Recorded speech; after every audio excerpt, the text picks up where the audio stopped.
नमस्कार बच्चों, सुप्रभात। हम बचपन इस पाठ को पढ़ रहे हैं जिनकी लेखिका है कृष्णा सोबती जी और जिनकी मुख्य रचनाएं हैं मित्रों, मरजाने और जिंदगीनामा। ये हमने देखा है। कृष्णा सोबती जो हैं उनके कपड़ों के बारे में हमने बात की। उनकी जो दिलचस्पी थी वे उम्र के साथ साथ उनकी पसंद की चीजों में भी बदलाव आ गया।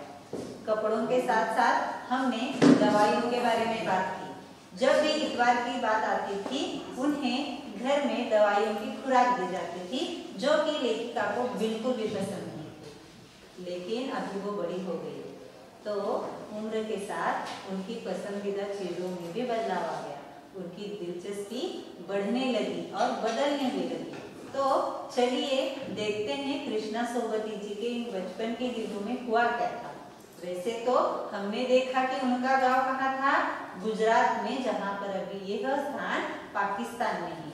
वह यह विभाजन होने के बाद वे दिल्ली में बसे। लेकिन ध्यान देने की बात है कि उनका पूरा बचपन का ज्यादा से ज्यादा समय शिमला में बीता था।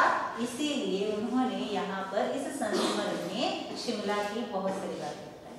तो आप लोग अपनी किताब अपने हाथ में लीजिएगा और मैं जहाँ पर पढ़ती हूँ वहां तक आपका वाचन किताब में हो तो बेहतर होगा, तो आप इस पाठ को भली भांति समझ सकेंगे। आइए पन्ना नंबर 7 पर। याद रहे उन दिनों कुछ घरों में ग्रामोफोन थे, रेडियो और टेलीविजन नहीं थे। अभी आप मोबाइल के माध्यम से पढ़ रहे हैं, ठीक है ना। वैसे देखा तो हमारा तंत्रज्ञान बहुत आगे बढ़ गया है। और जब ये कृष्णा सोबती छोटी थी उस वक्त यानी 1925 में जब इन्होंने किताब लिखी होगी, शायद ये किताब उन्होंने 1960 में लिखी होगी, ऐसा मान लेते हैं। तब जब ये लिख रही थी तब उनके घर में ग्रामोफोन था, यानी पूरे हमारे भारत में ग्रामोफोन। अब ये ग्रामोफोन क्या चीज है? यह भी एक मनोरंजन का साधन हुआ करता था। हम अभी अगर हमें आलस आया है, हम ऊब गए हैं एक काम करके, तो हम क्या करते हैं?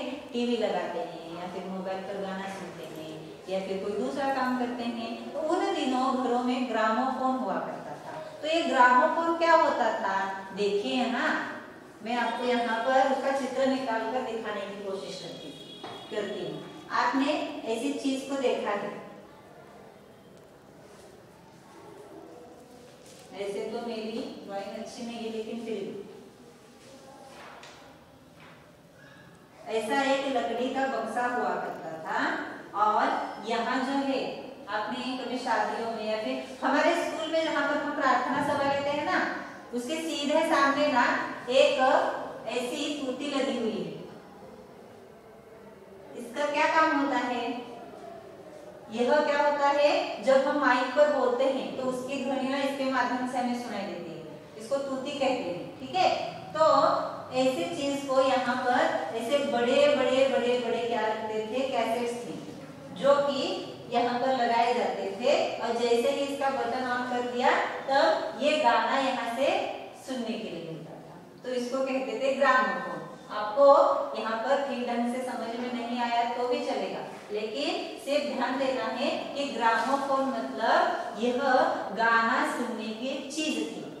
ऐसे बड़ी सीडीज में, हम अभी छोटी सीडी लगते हैं डीवीडी में, सीडी प्लेयर में, तो ऐसे बड़े कैसेट्स मिलते थे। वहां पर गाने थे और वे गाने आराम से सुने जाते थे, तो उसको ग्रामोफोन कहते थे। अभी हमारे घर में रेडियो तो बहुत दूर, कहीं किसी के घर में तो रेडियो होगा भी नहीं, क्योंकि सारे जो आए थे वो सारे मोबाइल पर होते हैं। तो कृष्णा सोबती आगे कहते हैं, देखिए, हमारे बचपन की कुल्फी आइसक्रीम हो गई है, कचौड़ी समोसा पैटीज में बदल गया है, शहतूत और फालसे और खसखस के शरबत कोक पेप्सी में। इस वाक्य का अर्थ क्या है? जब वे छोटी थी तब शहतूत का शरबत मिलता था, फालसे का शरबत मिलता था और खसखस का भी शरबत मिलता था। अब ये शहतूत मतलब क्या? आपको सिल्क पता है, इसको ना हिंदी में रेशम कहते हैं। रेशम जो है, यह रेशम रेशमी कीड़े से बनाया जाता है, ठीक है। और इस रेशम के कीड़े का अगर पालन करना है तो तूती के पेड़ लगाए जाते हैं, इसको हिंदी में शहतूत कहते हैं। उसके फल ना छोटे छोटे लाल रंग के होते हैं, जैसे आप स्ट्रॉबेरी खाते हो ना वैसे ही, लेकिन बहुत छोटे छोटे से होते हैं और उससे रस निकालकर उससे शरबत बनाया जाता है। वैसे ही फालसा, फालसा मतलब क्या? फालसा मतलब कोकम। यह कोकम अभी आपको बाजार में मिलता है, जिसके लाल रंग के फल होते हैं और उस फलों का रस निकालकर शरबत बनाया जाता है। और खसखस, वैसे तो खसखस यह एक मसाला है जो कि आपकी माएँ, हम जो खाना खाते हैं ना उसमें छोटे छोटे सफेद रंग के दाने होते हैं जो कि मसाला है। इस खसखस के दानों का भी शरबत बनाया जाता है और इसके इस जहाँ से खसखस हमें मिलती है उस पौधे के जड़ों का भी शरबत बनाया जाता है। वैसे तो यह जो खसखस का पौधा होता है वे जब हम चाय पीते हैं जो घास की होती है, देखो जिसके लंबे लंबे लंबे घास के जैसे तिनके होते हैं जिन्हें पानी में उबाला जाता है और जब वो पानी में उबलता है तो बहुत अच्छी सुगंध आती है चाय की। तो वैसे ही उसके पत्ते भी खसखस के जैसे होते हैं। तो यह खसखस जब वहाँ पौधे पर होती है तो उसके जो जड़ें होते हैं उन जड़ों को, उन पत्तों को क्या किया जाता है? काटा जाता है और सुखाया जाता है। और जड़ों को सुखाने के बाद उसे पानी में 20 से 25 घंटे तक भिगो कर रखते हैं और भिगोने के बाद क्या करते हैं? उसे कुकर में सीटी दिलाई जाती है। 2 से 3 सीटी होने के बाद उस जड़ों का पूरा रस पानी में घुल जाता है और फिर उसे चाशनी में डालकर उस रस का शरबत बनाते हैं, तो जिसे खसखस का शरबत कहते हैं। ठीक है, अभी ये शरबत तो बहुत दूर पिछड़ गए हैं। अभी हम क्या पीते हैं? नींबू का शरबत तो सभी के घर में बनाते हैं, लेकिन हमारी दिलचस्पी यानी हमारी पसंद की चीजें भी कौन सी है? हम कोक पीते हैं, पेप्सी पीते हैं, मिरिंडा पीते हैं, कोई माजा पीता है, सही है ना? थम्स अप तो आपकी बहुत प्यारी चीज है, आप बहुत पीते हो। तो ये सारे अभी चीजें पूरी तरह से बदल गई है। उन दिनों कोक नहीं, लेमनेड और बिमको मिलते थे। वैसे उन दिनों दिल्ली में इसकी कंपनी थी बिमको और लेमनेड, जो कि अंगूर का शरबत देते थे। अंगूर हो, जामुन हो, इन सभी फलों का रस मिलाकर शरबत बनाया जाता था और वो पैकेट में मिलता था, छोटी छोटी बोतलों में मिलता था। लेकिन अभी ये कंपनियां पूरी तरह से बदलकर आप लोगों के मन पसंदीदा शरबत बनते हैं, जो कि आप ठंड पे मतलब क्या? जिसे आप कोल्ड ड्रिंक कहते हो। शिमला और नई दिल्ली में बड़े हुए बच्चों को वेंगर्स और डेवी को रेस्तरां की चॉकलेट और पेस्ट्री मजा देने वाली होती। हम भाई बहनों की ड्यूटी लगती शिमला माल से ब्राउन ब्रेड लाने की। यह ब्राउन ब्रेड किससे बनता है? हाँ, गेहूं के आटे से। गेहूं के आटे से बनाया हुआ यह ब्राउन ब्रेड सेहत के लिए बहुत ही लाभदायक होता है। अगर आप सफेद रंग का ब्रेड खा रहे हो तो ध्यान रखिएगा कि वह ब्रेड 1 दिन से ज्यादा दिनों का बनाया हुआ ना हो, क्योंकि होता क्या है, हम बाजार से तो लेकर आते हैं लेकिन वह कितना बासी है, वह अच्छा है या नहीं, इन बातों की तरफ ध्यान नहीं देते हैं। वैसे तो दुकानदार उसके अच्छे से देख उसको निगरानी में रखकर, उसका निरीक्षण करके, उसका परीक्षण करके ही वो रखते होंगे, लेकिन ये खाने की चीजें है, कोई हम तय समय इसका नहीं बता सकते हैं कि ये इतने दिनों के बाद खराब होने वाला है। तो इसीलिए ध्यान रखिएगा कि सफेद ब्रेड जो है वह 24 घंटे से ज्यादा पहले बना हुआ ना हो, तभी वो लाभदायक होता है। तो लेखिका कहती है कि इनके घर में सारे बच्चों को काम की जो थी ड्यूटी दी गई थी और हर एक बच्चे को अपना अपना काम उस निहित समय में करना होता था। और आशा है कि आपके घरों में भी अभी आपको घर के काम दिए गए होंगे। हमारा घर माल से ज्यादा दूर नहीं था, एक छोटी सी चढ़ाई और गिरजा मैदान पहुंच जाते, वहां से उतराई उतरते और माल पर कन्फेक्शनरी काउंटर पर तरह तरह की पेस्ट्री और चॉकलेट की खुशबू मनभावनी यानी पसंद की चीजें, जो चीजें पसंद होती है उसकी खुशबू हमें मीलों दूर से आ जाती है। यहाँ गिरजा मैदान का नाम लिया है। लेखिका जबकि शिमला की रहने वाली है, तो शिमला जब हिमाचल प्रदेश यह एक अलग राज्य घोषित किया गया था, तब इंदिरा गांधी जी जब वे पंत प्रधान थी, इन्होंने हिमाचल प्रदेश यह 18वां राज्य जब घोषित किया था, उस वक्त पहली घोषणा उन्होंने गिरजा मैदान में की थी और ये गिरजा मैदान शिमला में स्थित है, जो कि माल रोड के सामने है। और अभी यहाँ पर बहुत से बदलाव आ गए हैं और इस गिरजा मैदान को रिज भी कहा जाता है। ये बात ध्यान में रखिएगा। हमें हफ्ते में एक बार चॉकलेट खरीदने की छूट थी। सबसे ज्यादा मेरे पास ही चॉकलेट या टॉफी का स्टॉक था। स्टॉक यानी क्या? इकट्ठा। जब भी यह लेखिका वहां पर जाती थी दुकान में, हमेशा आते हुए अपने लिए चॉकलेट लेकर आती, सभी के लिए, सभी को बांट दिया जाता था। लेकिन उनके जो भाई बहन थे वो झट से अपने चॉकलेट्स खा लेते थे, लेकिन लेखिका क्या करती थी? अपने हिस्से के जो चॉकलेट है वो जमा करके रखती थी और आगे क्या करती थी? देखिए, मैं चॉकलेट लेकर खड़े खड़े कभी न खाती, घर लौटकर साइड बोर्ड पर रख देती और रात के खाने के बाद बिस्तर पे लेटकर मजे ले लेके खाती।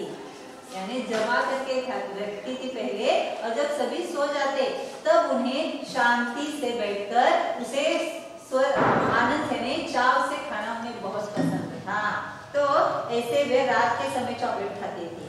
शिमला के काफल भी बहुत याद हैं, खट्टे मीठे, कुछ एकदम लाल, कुछ गुलाबी, रस भरी, कसमल, सोच कर ही मुंह में पानी भराए। सचिन सर जी, अभी बच्चों को थोड़ा सा यहाँ पर जो स्ट्रॉबेरी है ना वो दिखाइए, ताकि मैं बच्चों को बता सकूं कि काफल होते कैसे हैं। देखिए बच्चों, यहाँ पर आप लोगों को ये स्ट्रॉबेरी दिख रही है। वैसे तो ये स्ट्रॉबेरी है, ठीक है ना? तो ये काफल जो होते हैं ये स्ट्रॉबेरी की तरह होते हैं, लेकिन होता क्या है, स्ट्रॉबेरी का आकार ऐसे थोड़ा सा नीचे वाला हिस्सा अंडे की तरह होता है ना, काफल ना गोल होते हैं। इनका जो होता है छोटा छोटा हिस्सा ऐसे ही होता है, थोड़ा सा जामुनी, थोड़ा सा लाल, थोड़ा सा चॉकलेटी। जब ये पक जाता है तो इसका हिस्सा भी क्या, फल ऐसे बहुत कसमल यानी मुलायम हो जाता है, और उसके अंदर जो गरी होती है वो बहुत ही खट्टी मीठी बहुत स्वादिष्ट होती है। तो इसके भी शरबत वहां पर मिलते हैं, लेकिन ये काफल जो है वो ऐसे ही स्ट्रॉबेरी की तरह खाना उन्हें बहुत पसंद था, ठीक है ना? तो ये स्ट्रॉबेरी के साथ साथ अभी हमने इस काफल को भी देखा। तो याद रखना कि काफल यह फल है। तो इस काफल के साथ साथ उन्हें और एक फल बहुत पसंद था, जिसे चेस्टनट कहा गया है। चेस्टनट एक और गजब की चीज, आग पर भुने जाते और फिर छिलके उतारकर सीधे मुंह में। अभी ये जो काफल है इनका ऊपरी हिस्सा, उसका ऊपरी छिलका ना कैसा होता है, रेशों भरा होता है। इसमें ऐसे बहुत सारे क्या होते हैं, रेशे होते हैं, बहुत होते हैं। इनको क्या किया जाता है, इन काफल को ना आग में भूनते थे। अब काजू खाते हो ना, क्योंकि हमारे यहाँ पर आस पड़ोस में सारे मैदानों में बहुत सारे काजू आते हैं। आपने इन्हें आग पर भून कर खाया भी होगा। जब अगर हमें काजू खाना है तो सूखे काजू को पहले आग पर भूनना पड़ता है, जैसे कि हम मूंगफलियां भूनते हैं, वैसे ही इस चेस्टनट को क्या करते हैं, आग पर भूनते हैं और इसके छिलके को तोड़कर क्या किया जाता है, उसके अंदर का जो फल होता है उस सूखे फल को खाया जाता है, वो बहुत मीठा होता है। तो यह हो गया चेस्टनट। चने जोर गरम और अनारदाने का चूर्ण। हाँ, चने जोर गरम की पुड़िया जो तब थी वह अब नजर नहीं आती है। आप लोगों को चने पसंद है? हाँ, आप लोगों को क्या क्या पसंद है? पिज्जा पसंद है, पानी पूरी पसंद है, बर्गर पसंद है। तो ये चने कहाँ पर आएंगे? आपने प्रसाद में चने खाए हुए, देखो किसी भगवान की पूजा हुई तो आपके घर में चने आए थे। लेकिन मुझे अभी याद है, हम ना जब मैं पाठशाला में थी तब हमारा बाजार, हमारे गांव का बाजार सोमवार को वहां पर भरता था। तो आए जब भी सोमवार होता था हमारी स्कूल की दोपहर की छुट्टी बाजार में होती थी, क्योंकि हम जाकर वहां पर चने की पूड़ियां ले लेकर खाते थे। ठीक है, तो यह जो चने की पूड़िया की जो बात की है, यह कोन कैसे बनाते हैं? आप लोगों को आता है ना पेपर का कोन बनाना? हाँ, तो उसको ही पुड़िया कहते हैं। तो क्या होता है, उसका जो निचला हिस्सा होता है वो पतला होता है और ऊपरी हिस्सा चौड़ा होता है। देखिए यहाँ चारों में समय हमारा काम कर रही है एक्टिविटीज। तो यहाँ पर ये जो पेपर है इसका कोन बनाया जाता है। देखिए मैं बना रही हूँ, आप भी मेरे साथ बना सकते हो और बाजार से चने लेकर खा सकते हो। ठीक है ना? यहाँ देखिए ये हो गया हमारा कोन। अभी देखिए इसका हिस्सा, निचला हिस्सा कैसा है? पतला है, सही है ना? लेकिन ऊपरी देखो, ऊपरी चौड़ा है, मतलब क्या, थोड़ा सा बड़ा है। तो होता क्या है, इसमें हम हाथ डालकर आसानी से यहाँ पर रखी हुई चीज को खा सकते हो। जैसे कि आपको अभी कोन में क्या मिलता है, भेल वगैरह खाते हो ना, वैसे ही यह पूड़ियां चने की मिलेगी। ठीक है ना। तो चलते हैं आगे पाठ की ओर। चना जोर गरम। तो पुराने कागजों से बनाई हुई इस पुड़िया में मेरा हाथ का कमाल है। नीचे से तिरछी लपेटते हुए से ऊपर से इतनी चौड़ी कि चने आसानी से हथेली पर पहुंच जाए। एक वक्त था जब फिल्म का गाना चना जोर गरम बाबू मैं लाया मजेदार चना जोर गरम गरम उन दिनों स्कूल के हर बच्चे को याद है। अभी हम जैसे हमें कोई पसंदीदा फिल्म आए तो उसके गाने हम क्या करते हैं, हमें बिना जाने ही हमारे मन में हमेशा वो गाने बजते रहते हैं और हम अगर हमें उसको याद भी नहीं दिए फिर भी वो कंठस्थ अपने आप हो जाते हैं। तो जब ये छोटी थी तब चने का गाना बहुत ही प्रसिद्ध था। कुछ बच्चे पुड़िया पर तेज मसाला बुरकवाते। तेज मसाला मतलब क्या, मिर्च पाउडर उस पर बुरकवाकर खाना भी उन्हें पसंद था। पूरा गिरजा मैदान घूमने तक यह पुड़िया चलती। एक एक चना पापड़ी मुंह में डालने और कदम उठाने में एक खासी और रफ्तार थी। छुटपन में हमने शिमला रिज पर बहुत मजे किए हैं, घोड़ों की सवारी की है। शिमला के हर बच्चे को कभी न कभी यह मौका मिल ही जाता है। वैसे तो यहाँ पर लेखिका कह रही हैं कि उन्हें जब भी मौका मिलता वो यह चने की पुड़िया लेती। और जिस गिरजा मैदान की हमने बात की, जैसे हमारे स्कूल का मैदान बहुत बड़ा होता है, बड़ा है ना। जब भी आप फल लाते हो और आपको 10 मिनट की छुट्टी मिलती है, आप क्या करते हो, फल में हाथ में लेते हो, धो लेते हो और पूरे मैदान पर घूमते घूमते हुए वो फल खत्म करते हो। तो ऐसे ही जब भी उन्हें समय मिलता वो चने की पुड़िया लेकर गिरजा मैदान की तरफ दौड़ती और आराम से वहां पर चलती हुई वह चने की पुड़िया खत्म कर देती। तो ऐसे बहुत ही मनमोहक, बहुत ही पसंदीदा या फिर जो वक्त उन्हें अभी भी याद है, जो कि उन्हें आनंदित करता है, ऐसी बहुत सारी बातें इन्होंने यहाँ पर बताने का प्रयास किया है और हमें शिमला की सुंदरता की तरफ भी वो आगे लेकर जाने वाली है। तो आगे का पाठ करने से पूर्व मैं आज का पाठ यहीं पर खत्म करने वाली हूँ, लेकिन जाने से पहले मैं आपको कुछ होमवर्क देने वाली हूँ जिन प्रश्नों का अभ्यास करने के लिए, जिन प्रश्नों के उत्तर लिखने के लिए आपको इस पाठ को अब तक की जो मैंने पाठ पढ़ाया हुआ है पेज नंबर 7 तक ही आपको पढ़ना है और प्रश्नों के उत्तर लिखने हैं। तो चलिए देखते हैं गृह पाठ क्या है। आज का गृह पाठ है दूसरे पाठ से प्रश्न अभ्यास और पेज नंबर 10 यानी पन्ना नंबर 10 पर पहला प्रश्न है संस्मरण से। संस्मरण मतलब इस पाठ में से आपको क्या करने हैं, प्रश्नों के उत्तर लिखने हैं। प्रश्न संस्मरण लिखने से प्रश्न 1, 2 और 4, तीसरा प्रश्न आपको नहीं लिखना है। प्रश्न 1, 2 और 4 इन प्रश्नों के उत्तर आपको लिखने हैं प्रश्न लिखकर। और दूसरा प्रश्न आपको काम करने के लिए दिया है। क्या काम करना है आपको, कुछ करने को। पेज नंबर 12 पर प्रश्न पहला है पोशाक। अब ये क्या करना है, आपको सिर्फ एक काम करना है, एक आपको कोरा कागज लेना है या फिर आपको क्या करना है, प्रोजेक्ट पेपर पर आप कर सकते हो। अच्छा है कि आप ड्राइंग पेपर पर करो। कि क्या करना है आपको, आपके पसंदीदा पोशाक का आपको चित्र बनाना है। तो ध्यान में रखिए कि पोशाक बनाने से पहले क्या क्या किया जाता है, क्या क्या सोचा जाता है। हाँ, पिछले साल के बच्चों ने बहुत अच्छे पोशाक बनाए हैं, उन बातों को ध्यान में रखना। तो आप लोगों को जो पोशाक पसंद है, पोशाक मतलब क्या, हम जो कपड़े पहनते हैं उनका चित्र आपको बनाना है और फिर मेरे आपने किया हुआ होमवर्क जो है उसे मेरे व्हाट्सएप नंबर पर भेजना है। मैं उस होमवर्क को चेक करके आपको अगर कोई गलतियां है तो बता दूंगी। तो आज का पाठ हम यहीं पर खत्म करते हैं।